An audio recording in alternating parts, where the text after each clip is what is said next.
I have had diabetes for 30 years and I was diagnosed at the age of 34. My dad, yes, he had diabetes and I did watch him struggle with it. Leading up to my diagnosis was all about my mum. Basically, she kept nagging me to say, go and get yourself tested. And I would say, Mum, I'm perfectly fine, not going to a loo and all the other kind of things that people associate with the early symptoms of diabetes. But she said, go and get yourself tested. Yeah, shocked, caught in a moment.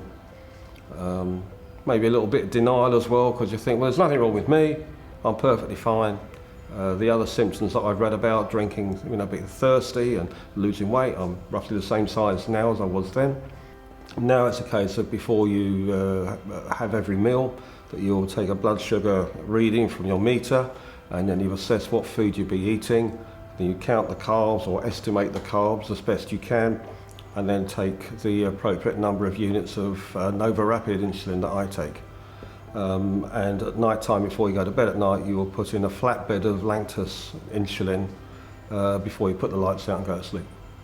I think there is a tendency for those living with diabetes not to tell people that you have it, because maybe there is some social associations with diabetes, which of course are unfounded. It's not anybody's fault, it's not my fault. I think you try not to let it get in the way as best you can. I have things I carry around with me all the time. It's a bit of a nuisance. You've got to carry insulin, you've got to carry a meter, you've got to think, what am I doing? Am I going to dig the garden? Am I going to compensate by taking something to eat before I do it, or something sugary to keep my energy levels up? But we do live in a day and age where someone could be a Prime Minister and have diabetes, you can be an Olympic rower and have diabetes, and you can play bass in Haim band and have a good life. It's not for the faint-hearted, and it does take an awful lot of effort.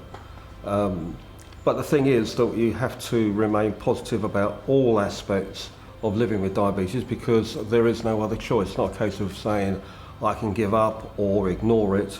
You have the condition, you've got to try and think positively that healthcare professionals and those who are around who love you and your friends want you to have the best possible life.